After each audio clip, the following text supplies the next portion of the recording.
Mark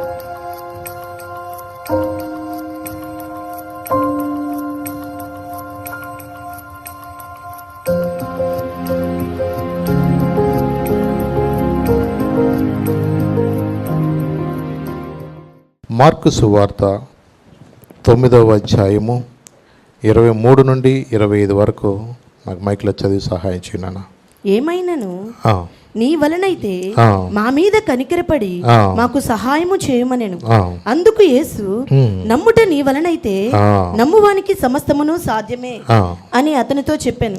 వెంటనే ఆ చిన్నవాని తండ్రి, నమ్ముచున్నాను, నాకు అపనమ్మకం ఉండకుండా సహాయము చేయమని బిగ్గరగా చెప్పాను. నాతో చెప్పండి, యేసు నమ్ముట నీ వలనైతే నమ్మువానికి సమస్తము సాధ్యము. చూడండి, ఇక్కడ వాక్య భాగంలో ఏముందంటే, నమ్ముట నీ వలన అయితే నమ్మువానికి సమస్తము సాధ్యం. ఈ మాటలో యేసు ప్రభు వారు చెప్తున్నారు.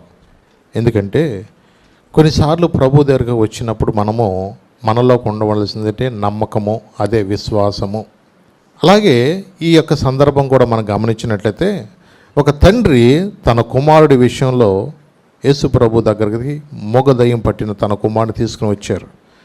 ఎందుకంటే అది ఆ వ్యక్తిని ఎక్కడ పడుతుందో, ఎక్కడ మరి పడద్రోస్తుందో, అలాంటి సమయంలో అతను నురుగు కాచుకుంటూ పండ్లు కొరుకుంటూ మూర్ఛిల్లిపోతున్న పరిస్థితిలో తండ్రికి చాలా పరిస్థితి వేదనకరంగా ఉంది. సామాన్యంగా ఇంట్లో ఎవరైనా ఒకళ్ళ బలహీనతలో ఉన్నప్పుడు అనేక మందికి మరి కుటుంబాల్లో అదొక సమస్యగానే ఉంటుంది. మరి ముఖ్యంగా పిల్లలకి బాగున్నప్పుడు తల్లిదండ్రులు కూడా చాలా నిద్రలేని రాత్రులు గడపాల్సి వస్తుంది. మరి పిల్లవాడికి ఉన్న పరిస్థితి ఏంటంటే, మోగదైన చెవిటి దయ్యము పట్టిన ఆ పిల్లవాడికి మరి పిల్లవాడిని ఎక్కడ పడిపోతాడో తెలియదు. తరచుగా అగ్నిలో కానీ నీళ్ళల్లో కానీ అలా పడిపోతున్నప్పుడు ఎక్కడ చనిపోతాడో అని పిల్లవాడిని కంటికి రెప్పలాగా అలా కాచుకుంటూ చూడవలసి వస్తుంది. అది ఎప్పటి నుంచి అంటే చిన్నప్పటి నుండి కూడా అలాంటి పరిస్థితుల్లో ఆ బిడ్డ ఉండటం వల్ల ఇంట్లో చాలా గందరగోళంగా చాలా సమస్యతో ఉంటూ ఉన్నారు. మరి ఈ యొక్క బిడ్డ విషయంలో అక్కడ శిష్యుల దగ్గర తీసుకొచ్చారంట. మరి ఆ శిష్యుల దగ్గర తీసుకొచ్చినప్పుడు వారి వల్ల కాలేదని నీ దగ్గర తీసుకొచ్చామయ్యా అని అంటే, ప్రభు అంటున్నారు అక్కడ ఏమన్నారండి ఆయన 19వ వచనంలో, అందుకైనా విశ్వాసము లేని తరము వారలారా, నేను ఎంతకాలం మీతో ఉందును, ఎంతవరకు మిమ్మును సహింతును, వాని నా యొద్దకు తీసుకుని రండని వారితో చెప్పగా. చాలు. ఇక్కడ విశ్వాసం లేని తరము వారలారా అని ఎవరినన్నారు అంటే శిష్యులతో అన్నారు ఇక్కడ. ఎందుకంటే ప్రభు ఎక్కడికి వెళ్ళినా ఎన్నో కార్యాలు వాళ్ళు కళ్ళారా చూసిన వాళ్ళు, ఎన్నో అద్భుతాలు చూసిన వాళ్ళు.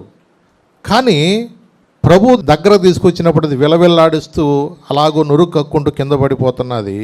శిష్యుల దగ్గర తీసుకొచ్చినప్పుడు వాళ్ళ వల్ల కాలేదంటండి. సామాన్యంగా మోగదైన చెవిటి దయ్యము అది ఎలా ఉంటుందంటే, శిష్యులు ప్రార్థన చేస్తున్నప్పుడేమో నాకు వినపడతలేదుగా, నేను మోగదానికి అన్నట్టుగా ఉంది. కానీ యేసుప్రభు దగ్గర దాని ఆటలు కుదరలా. యేసుప్రభు దగ్గరికి వచ్చినప్పుడు ఇక దానికి వల్ల కాల. ప్రభువును చూడంగానే అది గిలగలా కొట్టుకుంటూ కింద పడిపోవటం అవన్నీ గమనించినప్పుడు వీళ్ళందరూ కూడా శిష్యులు నలుగురిలో అడిగితే బాగోదని చెప్పేసి ఏకాంతంగా ఉన్నప్పుడు ప్రభువుని అడిగారు, అయ్యా నిన్ను చూస్తేనేమో అది డామ్మని కింద గిరగిరా కొట్టుకులాడుతుంది, మేము అలాగే చేశాం కదా, మా వల్ల ఎందుకు కాలేదు అని అంటే ప్రభు ఒక మాట చెప్పారు. ఏమన్నారంటే ఆఖరి వచనంలో ఏముంది అక్కడ, అందుకైన ప్రార్థన వల్లనే కానీ మరి దేని వలన ఈ విధమైనది వదిలిపోవడం అసాధ్యమని వారండి. అక్కడ ఏముందంటే ప్రార్థన వలనే అనగానే అక్కడ చిన్న మాట రాయబడి పుట్టినోట్లు ఏముందంటే ఉపవాస ప్రార్థన అంట. దీనివల్ల జరుగుతుందంటే అది అంటే కొన్ని సమస్యలు ఉన్నప్పుడు కూడా ఏం చేయాలంటే ఉపవాస ప్రార్థన ద్వారా మనం వాటిని జయించాలి. నిజమే, ప్రభువారు మరి అనేక సందర్భాల్లో కూడా శిష్యులను వెంట పెట్టుకుంటూ వెళ్ళి ఉండేవాళ్ళు. నిజమే, ఇక్కడ మనం చదివినట్లయితే 19వ వచనంలో ఏముందంటే విశ్వాసము లేని తరం వార్లారా అని రాయబడి ఉంది. కానీ మరి ఒక సందర్భంలో ఏముందంటే అక్కడ విశ్వాసము లేని మూర్ఖ తరం వార్లారా అని ఉంది అక్కడ. చూసారా? అంటే చూడండి, వాళ్ళని గట్టిగా గద్దిస్తూ మాట్లాడుతున్నాడు అక్కడ. ఎందుకంటే విశ్వాసం లేకుండా దేవునికి ఇష్టుడయ్యునుట అసాధ్యము. కాబట్టి ప్రభు దగ్గరకు వచ్చినప్పుడు ఆయన ఉన్నాడనియు తన వెదక వారికి ఫలం ఇస్తాడని ఏం చేయాలంట, మనము నమ్మాల. నిజమే, అందుకనే వాళ్ళకి ముందుగానే ప్రభు చెప్పారు. ఒక రోజున లూకాసు సువార్తలో చూడండి 9వ అధ్యాయంలో మొదటి 3 వచనాలు చదివితే అక్కడ శిష్యులకు అధికారం ఇచ్చినట్లుగా మనం చూస్తాం. ఆయన తన 12 మంది శిష్యులను పిలిచి సమస్తమైన దెయ్యముల మీద శక్తిని అధికారమును రోగములు స్వస్థపరచు వరమును వారికి అనుగ్రహించి దేవుని రాజ్యంను ప్రకటించుటకును రోగులను స్వస్థపరచుటకును వారిని పంపెను. మరియు ఆయన మీరు ప్రయాణము కొరకు చేతి కర్రనైనను జాలినైనను రొట్టెనైనను వెండినైనను మరి దేనినైనా తీసుకుని పోవద్దు. అంటే ఇక్కడ మనం గమనించినట్లయితే తన 12 మంది శిష్యులను పిలిచి ఏం చేసినట్టు సమస్తమైన దయ్యముల మీద శక్తిని అధికారమును రోగములను స్వస్థపరచు వరములను వారికి అనుగ్రహించాడు. అంటే ప్రతి ఒక్క దయ్యమును వెళ్ళగొట్టడానికి శిష్యులకు ఏమి ఇచ్చాడు? ఆయన అధికారం ఇచ్చాడు. నిజమే. ఎందుకంటే కొన్నిసార్లు ఈ దురాత్మ శక్తులు ఏం చేస్తాయంటే మనుషుల్లో అవి వ్యాధిని కలిగజేస్తాయి, దీర్ఘకాలిక వ్యాధులు కలుగజేస్తాయి. కొన్నిసార్లు కొంతమంది మనసుల్లో ఉండి ఏం చేస్తాయంటే నువ్వు చనిపో, నీ పరిస్థితి ఇక మారదు, నీ జీవితం మారదు, నీ జీవితం ఇంతే, నీ పరిస్థితి ఇంతే అంటూ చాలామంది జీవితాల్లో ఏం చేస్తారంటే ఆత్మహత్యలు చేసుకునేటట్టుగా మనుషులను ప్రేరేపిస్తుంది. నిజమే. ఏ మనిషి అయినా చచ్చిపోవాలంటే భయమే. ఒకవేళ నూతిలో దూకెళ్దామన్నా కింద కప్పలు ఉన్నాయేమో, లేదంటే కింద ఏమైనా ఉన్నాయేమో అని మనిషికంటూ ధైర్యం చాలదు. ఏ మనిషి చచ్చిపోవాలన్నా, ఎక్కడికి వెళ్ళి చచ్చిపోవాలన్నా ఒక మనిషి ధైర్యం చాలదు. కానీ కొన్ని దురాత్మలు ఏం చేస్తాయంటే మనిషిని ప్రేరేపించి నువ్వు చనిపో, అసలు మీ ఆయన నిన్ను పట్టించుకోడు, అసలు నీ జీవితంలో అసలుకి నీకంటూ ఇక విలువంటూ లేదు అంటూ ఎన్ని రకాలుగానో వాడు శోధిస్తూ మనుషులు ఏం చేస్తారంటే చనిపోయేలా వాడు ప్రేరేపిస్తాడు. అవునండి. ఎందుకో తెలుసా? నువ్వు చనిపోతే నరకానికి వెళ్ళిపోతావు అనేది బాగా తెలుసు. నిజమే. అందుకని ఎవరు నశించిపోవడం దేవుడి చిత్తము కాదు. నశించిపోతున్న వారిని కూడా వెదకి రక్షించడానికి మనిషి కుమారుడు ఈ లోకానికి వచ్చాడు. ఒక తండ్రికి తనకు తెలుసు తన బాధ, తన కుమారుడి విషయంలో తను ఎంత బాధపడుతున్నాడో, నిద్రలేని రాత్రులు ఎలా గడుపుతున్నాడో. ఆడు గబుక్కును ఒకవేళ లేచాడు అనుకో, ఎక్కడికన్నా వెళ్ళిపోతే గబగబా పడిపోతాడేమో, ఎక్కడ చనిపోతాడేమో అని. నిజమే. ఒక రోజున ఇలాగే ఒక సహోదరికి పాపం ఆమె కూడా దురాత్మలు బట్టి చనిపోవాలని పాపం ప్రేరేపిస్తుంది మనసుని. నిజమే. అలాగూ చనిపోవటానికి వాళ్ళు ఎక్కడో ఒక చోట నీళ్ళల్లోనో దేనిలోనో పడేయటాకే. నిజమే. ఒకరోజు ఇలాగే నన్ను అయ్యా ఈ రోజున ఏదో నిద్ర చేస్తారంటగా 5వ నెలలోనో ఎప్పుడో స్త్రీలకి 5 నెలలు వస్తే నిద్ర చేయటానికి తీసుకెళ్ళాలని అంటున్నారు వాళ్ళు. అక్కడేమో క్షేమం ఉండదేమో, మీరు ఎలాగ ఉంటుందా అని అంటే ఏం లేదయ్యా, ఒక్క రాత్రి అట్ట పడుకోబెట్టి ఇక్కడ తీసుకొచ్చేస్తామంటున్నారు. మరి వాళ్ళ శాస్త్రాలు ఏమో మనకు తెలియదు, కానీ కొన్నిసార్లు మనుషుల్లో అలాగ అనుకుంటూ ఉంటారు. సరే వెళ్ళేట ముందు ప్రార్థన చేయమని నేను అలాగ నుంచుని అలాగ ప్రార్థన చేస్తూ ఉంటుంటే ప్రార్థన చేస్తుంటేనే మాట్లాడుతుంది దయ్యం, ఇది వెళ్ళొద్దు కానీ మళ్ళీ రాదంటుంది. ఒకటి దంపతి గిట్ట మాట్లాడుతుంది ఇది అని చెప్పి ఊరి అబ్బాయి ఇట అంటుంది కదా, నువ్వు విన్నారు కదా, జాగ్రత్తగా ఉండంటారా అని అంటూ ఉంటుంటే ఏం లేదయ్యా, ఎట్టగొట్ట ఈ రాత్రి మాత్రం శాస్త్ర ప్రకారం ఏం చేయాలి, మేము అట్ట నిద్ర చేయించి మేము తీసుకొచ్చాము అంది. సరే మీరు ఎట్ట కాపలా కాసుకుంటారో మీ ఇష్టం అంటే సరే మొత్తానికి ఆ రాత్రికి తీసుకెళ్తే మధ్యరాత్రి 2 తలుపు తీసిన అమ్మ బయటికి వెళ్ళిపోయింది. ఇక అందరూ పడుకోబెట్టేసింది, చక్కగా బయటికి వెళ్ళిపోయింది. అమ్మాయి వెళ్ళిపోయి మొత్తానికి చెరువు కట్ట ఉంటుంది ఆ ఊళ్ళో, ఆ చెరువు కట్టమ్మటే అలా నడుచుకుంటూ వెళ్ళిపోతుంది. ఇక ఆ ఊళ్ళో ఆ చెరువు కట్ట అమ్మటే ఆ అమ్మాయి అదే టయానికి పాపం వెళ్తూ ఉంటుంటే ఈ అమ్మాయి రోబోట్లాగా నెమ్మది గట్ట నడుచుకుంటూ వెళ్తూ ఉందంట. సామాన్యంగా ఏంటి ఈ టైంలో పిల్ల ఎవరన్నా నడుతున్నట్టు గబుక్కుని భయపడతారు కూడా కొంతమంది మధ్యరాత్రులు. అలాంటి టైంలో పాపం అలా నడుచుకుంటా వెళ్తుంటే ఆ అమ్మ వెళ్ళే అమ్మ ఏం చేసిందంటే ఆ అమ్మని పట్టుకుని, ఏ తల్లి ఎప్పుడు వచ్చావురా, ఏంటి ఈ టైంలో ఇటు వస్తున్నావు ఏంటిరా అని అన్నీ చెయ్యట్టు పట్టుకోగానే ఏంటి నేను ఎక్కడికి వచ్చానేంటి అని అంటుంది. అమ్మ అనుకున్న ఆ అమ్మాయి నిద్ర నడిచే అలవాటు ఉందేమో ఈ అమ్మాయికి అని చెప్పేసి మళ్ళీ ఈ అమ్మాయిని తీసుకెళ్ళి ఏం చేసిందంటే వాళ్ళ ఇంట్లో వాళ్ళకి అప్ప చెప్పేది, అమ్మ నిద్రలో నడుచుకుంటూ వెళ్ళిపోతుంది పిల్ల, మీరు పట్టుకోండి అంటే అప్పుడు వాళ్ళ గుండె బళ్ళు మంది, అమ్మో నిజంగానే ఇది తీసుకెళ్ళి చెరువులో పడేసేది ఇది అని భయం వేసిపోయింది పాప వాళ్ళకి. మళ్ళీ తెల్లారి పొద్దున్నే మళ్ళీ లాక్కొచ్చారు. అంటే చూడండి కొన్నిసార్లు తరచుగా ఈ దురాత్మలు ఏం చేస్తాయంటే మనిషికి తెలియకోకుండానే వాటన్నిటిని అలా తీసుకెళ్ళిపోయి చనిపోవాలేదట్టుగా చేస్తూ ఉంటాయి. అవునండి. వాటి పని అదే. దొంగవాడు నాశనం చేయటానికే. నిజమేనండి. అనేక మందిని నష్టపరచడానికి వాడు ఎన్ని రకాలుగా ప్రయత్నం చేస్తాడో దేవుని కృపను బట్టి తప్ప. నిజమేనండి. ఒక రోజున రాజమండ్రి నుంచి ఇలాగ ఒక కేసు వచ్చింది మాకు కూడా. ప్రారంభంలో కేసు వస్తే ఆ కేసు కూడా అంతే. ఆ కేసు కూడా నిజంగా వాళ్ళ పాపం వచ్చి, అయ్యా మా పరిస్థితి ఏం బాగట్టలేదు, హాస్పిటల్లో పెట్టాం, వారం రోజుల నుంచి అట్టాగే ఉంటుంది కానీ ఏం మాత్రం తగ్గట్లేదు, ఒకసారి మీరు ప్రార్థన చేస్తారని అంటే ఫోన్లోనే చిన్న ప్రార్థన చేస్తుంటే అంటుంది. పంచిదేముంది నాన్న ఇక్కడ, సరే ఈసారి ఎవరైనా అభిషేకించబడిన దైవజనులు ఉంటే తీసుకెళ్ళండి, మీరు తీసుకెళ్ళి ప్రార్థన చేయించండి, ఇది ప్రార్థన వల్లనే తప్ప మరొక విధంగా ఇది పోయేది కాదు. హాస్పిటల్లో ఉంటేనే చక్కగా ఏ పూట కాపూట శుభ్రంగా తింటుంది, పడుకుంటుంది దురాత్మ, కానీ అసలుకి ఏమీ కదలలేదు, మెదలలేదు. ఎన్ని రోజులైన పాపం హాస్పిటల్లో ఉంటారు, వాళ్ళ పరిస్థితిని బట్టి మంచి హాస్పిటల్లో పెడతారు, కానీ దయ్యం అనేది వదిలిపోవట్లేదు. ఇక వాళ్ళకి అర్థమయ్యి ఫోన్ చేసి, ఇక మాకెవరు తెలియదు అయ్యా మీరే చేయండి ఎట్టగొట్టంటే మొత్తానికి లాక్కు రమ్మంటే పొద్దున్నే వాళ్ళు మొత్తం అన్నీ వ్యాన్ అంతా మాట్లాడుకున్నారు, వచ్చేద్దామని అనుకునే టయానికి హాస్పిటల్లోనే వీళ్ళందరికీ మత్తు వచ్చేలాగా దురాత్మ చేసింది. ఇక 4 సుమారు ఆ టైంలో అందరూ మత్తులో ఉన్నప్పుడు అది చక్కగా హాస్పిటల్లో తలుపు తీసుకుని ఈ చేతులు కన్నా ఇన్ని పీకేసుకుని కామ్గా అలా బయటికి వెళ్ళిపోయింది. సామాన్యంగా హాస్పిటల్లో ఎవరైనా ఇవన్నీ ఉంటే ఏమంటారు, అడ్మిట్ అయిన క్యాండిడేట్ని బయటికి పంపించరు. అసలుకి 4 కలిసి మోసిన మనిషిని అసలు ఏమీ లేకోకుండా ఒక్కది మొత్తం పీకేసుకుంది. ఈ చుట్టూతో ఉన్న మనుషులు మాత్రం పడుకోబెట్టింది, హాయిగా నెమ్మది నడుచుకుంటూ వెళ్ళిపోయింది. ఏం చేయాలో అర్థం కావట్లా. ఇక టైం అయిపోయింది, ఇక వెళ్ళిపోదాం అన్నట్టు చూస్తే టయానికి అసలు బెడ్ మీద పేషెంట్ ఏమో లేదు, ఈ చుట్టూ కింద ఉన్నాడు పడుకుని ఉంటారు. ఏమైపోయిందమ్మా ఏమైపోయిందంటే జనాలు కంగారు పడిపోయి ఎతుకుతూ ఉంటుంటే ఎక్కడికి వెళ్ళిపోయిందో అర్థం కాల. మొత్తం ఎతుకుతున్నారు, రోడ్లన్నీ ఎతుకుతున్నారు, ఏమైపోయిందో అర్థం కావట్లేదు. అయ్యా ఇలా వద్దాం అనుకున్న టయానికి వెళ్ళి ఎట్లా జరిగింది అయ్యా, అన్నీ మాట్లాడేసుకున్నావు, కారు మాట్లాడుకున్నావు, తీసుకొద్దామని అనుకున్న టైంకి అలా ఇలా జరిగిపోయిందని వాళ్ళు పాపం బాధపడతా ఉంటుంటే వాళ్ళు మొత్తం ఎత్తకన్న స్థలం అంటూ లేదు, ఎక్కడ చచ్చిపోయిందో, ఎక్కడుందో, డాబా మీద ఉందో, కింద ఉందో, నూతులు దూకిందో, ఇలాగ భయం వేసిపోతా వాళ్ళు అవుతూ ఉంటుంటే చెప్పాను ఒకటి, నీవు ఈ సమయంలో అయినా సరే ప్రార్థన చేయి, మోకరించి నీ భార్య కొరకు నువ్వు ప్రార్థన చేయి. దేవుడికి అసాధ్యమైనది ఏదీ లేదు. నమ్ముట నీ వలన అయితే నమ్మువానికి సమస్తము సాధ్యం. ఎందుకంటే నువ్వు విశ్వాసంతో ప్రార్థన చేయి.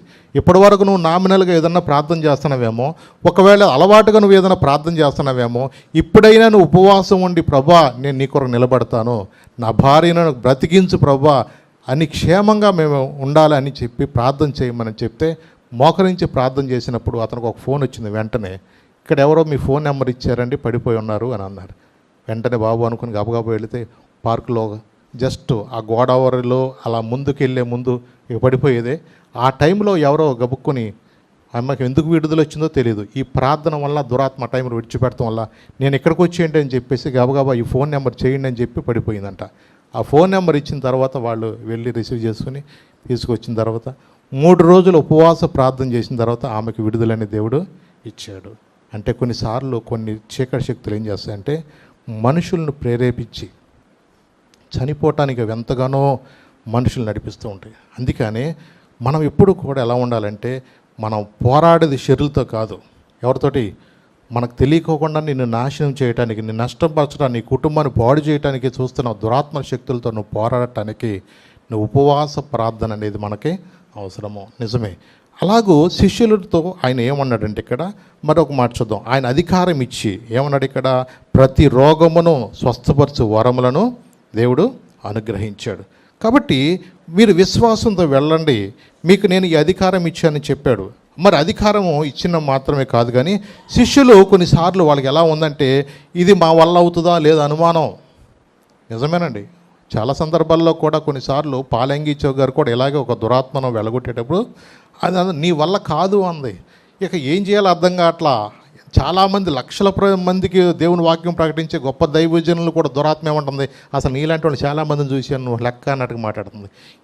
ఆయన ఒకటే ఆలోచించాడు, ప్రభా ఏంటి ఇలా మాట్లాడుతున్నానంటే దేవుడు ఒక జ్ఞానం ఇచ్చాడు.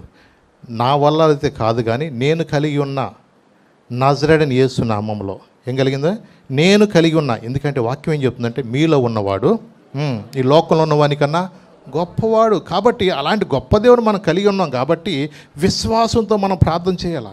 ఎన్నోసార్లు కూడా చాలామందిలో కూడా అలాగే మాట్లాడుతూ ఉంటాయి, కానీ మనం పొందిన నిజంగా ఆయన మనం ఎప్పుడైతే మనం కలిగి ఉంటామో దేవుని నామములో, ఎందుకంటే యేసు రక్తంలో జయముంది, యేసు నామములో ఏముంది, జయముందండి. ఆ నామములోనే విడుదల ఉందండి. అందుకని నువ్వు నమ్మితే నువ్వు ఆ కార్యం చూస్తావు. తండ్రికి కూడా అనుకుంటున్నాడు, అయ్యా నువ్వు నమ్ముట నీ వల్ల అయితే నమ్మువానికి సమస్య సాధ్యం అంటే ఆయన అంటున్నాడు నాలో కొంచెం అపనమ్మిక లేకోకుండా కూడా ఏం చేయమన్నాడు? ఈ మధ్యలో కొంచెం ఏదో నాకు అనుమానంగా ఉందయ్యా. నిజమే, కొన్నిసార్లు మనుషులుగా మనకు ఉండొచ్చేమో, కానీ నీలో ఉన్న విశ్వాసాన్ని బలపరిచేది ఆయన. మనం ఉపవాస ప్రార్థన చేసినప్పుడు, పట్టుదల కలిగి ప్రార్థన చేసినప్పుడు దేవుడు ఎన్నో కార్యాలు జరిగిస్తాడు. ఫోన్లో ప్రార్థన చేసిన దేవుడు స్వస్థపడుతూ ఉంటాడు. దేవుడు ఏది అవసరమైనా, ఏ దేశంలో నీవు ఉన్నా చేసే చిన్న ప్రార్థన దేవుడు ఏం చేస్తాడు? ఆలకించి నీకు విడుదల అనేది దేవుడు ఇస్తాడు. ఎందుకంటే ప్రభుతో ఉన్నప్పుడు వీళ్ళు ఎన్నో కార్యాలు చూశారు, కళ్ళారా చూశారు. అందుకని వాళ్ళు ఏమన్నాడు? విశ్వాసము లేని తరము వాళ్ళరా, నేను ఎంతకాలం మీతో ఉంటాను? మీకు అధికారం ఇచ్చాను కదా, మీరు ప్రార్థన చేయండి. నిజమే, మీలో కూడా అలాగ విశ్వాసం ఉండాలా. అన్నిటికీ దైవజనులు అవసరం లేదు. భూమి మీద మీరు ఏకీవించి వేటినైతే మీరు బంధిస్తారో వాటిని పరలోకంలో బంధిస్తానండి. కాబట్టి సంగముగా మనము పేతురు కొరకు ప్రార్థన చేసినప్పుడు పేతురు సంఖ్యలు విడిపించినట్లుగా దేవుడు మన యొక్క ప్రార్థన కూడా ఆలకిస్తాడు. సంఘం యొక్క ప్రార్థన బలమైనది. ఎక్కడైతే 2-3 నామన ప్రార్థన చేస్తారో వారి మధ్య నేను ఉంటాన్నాడు. నాకు అసాధ్యమైనది ఏదైనా, ఆయనకు అసాధ్యమైనది ఏది లేదు. కానీ మనలో ఉండవలసింది ఏంటంటే విశ్వాసం ఉండాలా. అర్థమైందా? ఎప్పుడైతే నువ్వు విశ్వాసంతో ఏం చేయాలంటే గద్దించి ప్రార్థన చేయాలి. నువ్వు వెళ్ళిపోవా, నువ్వు వెళ్ళిపోవా, నువ్వు వెళ్ళిపోవా అంటే అనకూడదు. ఏమనాలా? ప్రభు ఏమట్లా అన్నారు చెప్పండి? వెళ్ళిపోవా అన్నారా, లేకపోతే ఏమన్నా దాన్ని గద్దించారా? మళ్ళీ ఒకసారి చదువునా మాట. 25వ వచనం. జనులు గుంపు కూడి ఎత్తుకు పరిగెత్తుకుని వచ్చుట యేసు చూచి, మోగవైన చెవిటి దయ్యమా, వానిని వదిలిపొమ్ము, వాని వదిలిపొమ్ము, ఇక వానిలో ప్రవేశింపవద్దని నీకు ఆజ్ఞాపించున్నానని చెప్పి ఆ అపవిత్రాత్మను గద్దించెను. ఏం చేశాడు? అపవిత్రాత్మను గద్దించెను. అంతే. మోగవైన చెవిటి దయ్యమా, ఈ వెళ్ళిపోమని ఆజ్ఞాపించాడు. అంతేనండి.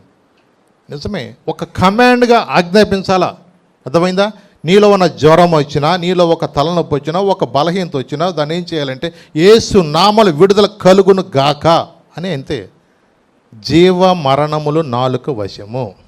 ఏమన్నా? జీవ మరణములు నాలుక వశములు అంటే నీ నోటి ద్వారా ఏం చేయాలంటే నీ పవర్ ఉంచాడు. అంతే. నాలుక అగ్ని అన్నాడు కదా యాకోబు. అట్లాగే నీ నోటిలో ఒక పవర్ దేవుడు ఉంచాడు. ప్రభు ఎలాగైతే అన్ని విషయాల్లో కూడా గద్దించి మాట్లాడినట్లుగా నీవు ఆయన కుమారుడుగా, ఆయన కుమార్తెగా. అర్థమైందా? అందుకనే నీ భక్తి నీకు ధైర్యం పుట్టిస్తుంది. యోబు చెప్పినట్లుగా నువ్వు యథార్థంగా ఉన్నప్పుడు, నువ్వు నమ్మకంగా ఉన్నప్పుడు, ఎలాంటి దురాత్మలైనా సరే, ఎలాంటి చీకటి శక్తులైనా సరే, ఎంత చేతబడి శక్తులు కలిగిన వాళ్ళైనా సరే, యేసు నామము అని నీవు ఎప్పుడైతే నీ నోటితో ఉచ్చరిస్తావో ఆ నామములోనే ప్రజలకు ఏమో తెలుగుతా? విడుదల కలుగుదండి. అవునండి. ఆయన సర్వశక్తిమంతుడు. ఆయనకు అసాధ్యమైనది ఏది కూడా లేదు. కాబట్టి నీకు ఏది అవసరమో దాని విషయంలో నువ్వేం చేయాలంటే గద్దించి నువ్వు ప్రార్థన చేయొచ్చు. ఎలాంటి వ్యాధినైనా, ఎలాంటి రోగమునైనా సరే యేసు నామములో. నిజమేనండి. ఎన్నో చీకటి శక్తి నుంచి విడుదల పొందిన వాళ్ళు చూసాం. ఎంతోమంది మరణకరమైన పరిస్థితులు ఉన్న వాళ్ళు చూసాం. నిజమే, కొన్నిసార్లు హాస్పిటల్లో కూడా రానిచ్చేవాళ్ళు కాదండి. కొన్నిసార్లు పురుగుల ముందు దాగి ఒకడు చచ్చిపోతుంటే పాపం ఇక్కడ కాదని తీసుకెళ్ళిపోమని విజయవాడలో జాయిన్ చేశారు. ఇక వాళ్ళు గోలాడుతున్నారు, అయ్యా ఒక్కసారి రండి అంటే మొత్తాన్ని దేవుని కృపను బట్టి ఒకరోజు వెళ్ళారు. కాలు మీద అట్ట చెయ్యేసి యేసు నామముల మరణమా నేను బంధిస్తున్నాను, యేసు నామమున నేను బంధిస్తున్నాను చిన్న ప్రార్థన చేసి వచ్చాను. నిజంగా ఆ అబ్బాయి లేచి వచ్చాడు. దేవుని కృపను బట్టి స్వస్థ పడ్డాడు. నిజమేనండి. ఆయనకు అసాధ్యమైంది లేదు. ఇంకోళ్ళకి అట్లాగే ఒక అమ్మాయిని అల్లుడే పొట్టలో ఒక పోటు పొడిచేసాడు. పూడి చేసేస్తే అయ్యం కత్తులో కానీ ఆ పేగులన్నీ బయటకు వచ్చేసినాయి పాపం.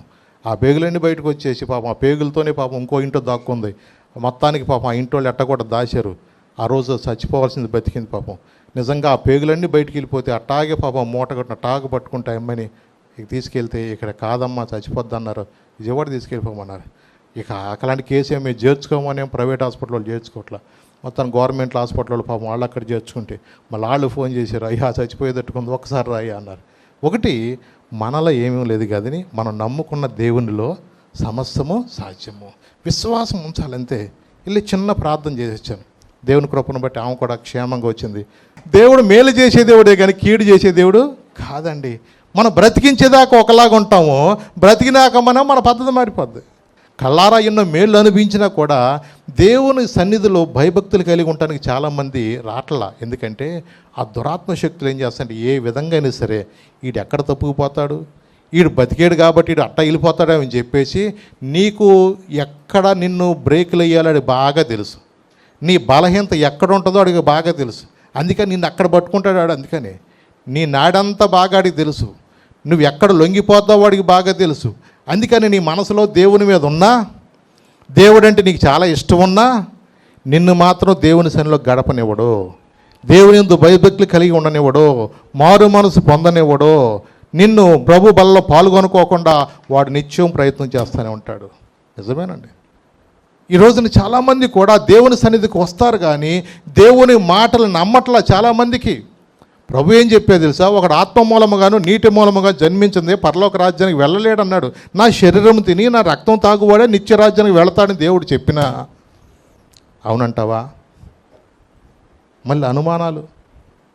మరి శిలువ మీద దొంగ ఎక్కడ బాప్తీసం తీసుకున్నాడు? ఎక్కడ బల్లారాధనలో పాల్గొన్నాడు?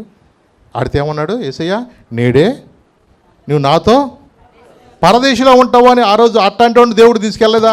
ఆడికన్నా మంచివాడిగా నేను, నాకు అవకాశం ఉంటుందని అనుకుంటున్నారు. నమ్మటలా ఈ రోజున చాలామంది కూడా.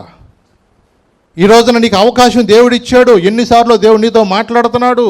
నువ్వు మారు మనసు పొందమని, రక్షణ పొందమని, బ్యాప్టిజం తీసుకోమని, ప్రభు బలలో పాల్గొనమని నీతో ఎన్నోసార్లు దేవుడు మాట్లాడినా నువ్వు నిర్హేతుకంగా దాన్ని ఏం చేస్తున్నావంటే నువ్వు త్రోసివేసి ఇప్పుడే కాదులే తర్వాతనే అనుకున్నావు. తర్వాత నీకు అవకాశం ఉంటుందా? రేపు ఏం జరుగుద్దో కూడా మనకు తెలియదు కదా. రేపు పరిస్థితులు ఎలా ఉంటే మనకు తెలియదు కదా. దేవుడిచ్చిన తరుణాన్ని మనం సద్వినియోగం చేసుకోవాలండి. దినములు చెడ్డవి గనక సమయాన్ని పోనివ్వక సద్వినియోగం చేసుకోండి. ఇన్ని కార్యాలు చూసారే, వాళ్ళతో అంటున్నాడు. చూడండి ఒకసారి ఆ మాట కూడా మీరు చూపిస్తాం. మార్కు సువార్త 8వ అధ్యాయము 18-21 చూద్దాం. మీరు కన్నులుండి చూడరా, చెవులుండి వినరా, జ్ఞాపకము చేసుకొనరా, నేను 5,000 మందికి 5 రొట్టెలు విరిచి పంచిపెట్టినప్పుడు మీరు ముక్కలు ఎన్ని గంపల నిండా ఎత్తితిరని వారిని అడిగాను. వారు 12 అనిరి. ఆయనతో చెప్పారు, ఆ 4,000 మందికి 7 రొట్టెలు నేను విరిచి పంచిపెట్టినప్పుడు ముక్కలు ఎన్ని గంపల నిండా ఎత్తిరని ఆయన అడగగా వారు 7 అనిరి. అందుకైనా మీరు ఇంకను గ్రహింపకున్నారా అని ఆయనను. 5 రొట్టెలు 2 చేపలు మీ చేతులతోనే వడ్డించి ఇచ్చినప్పుడు ఎన్ని గంపలు ఎత్తారయ్యా అంటే 12 గంపలు ఎత్తామయ్యా అన్నాడు. మరి ఇన్ని కార్యాలు మీరు కళ్ళారా చూశారు కదా.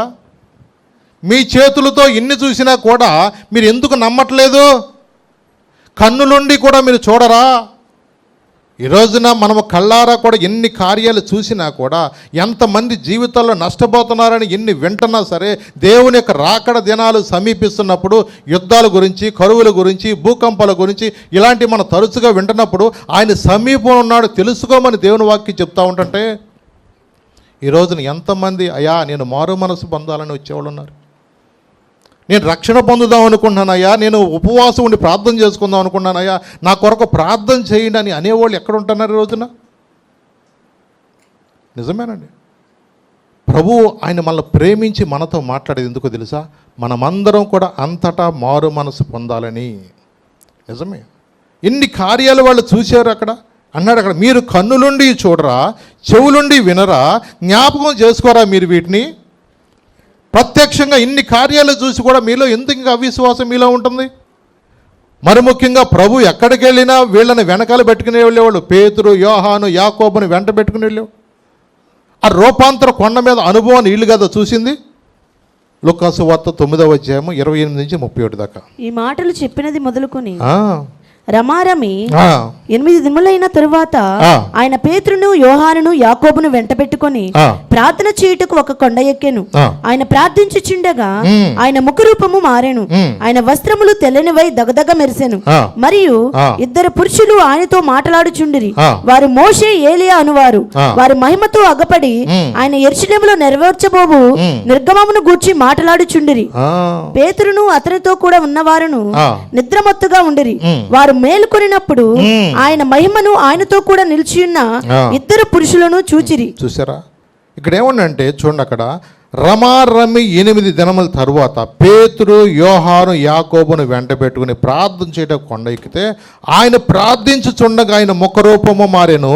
ఆయన వస్త్రము తెల్లనిదే దగదగా మెరిసెను. అక్కడ 2 పురుషులు కనపడుతున్నారు. అక్కడ మోషే, ఏలియా అనువారు.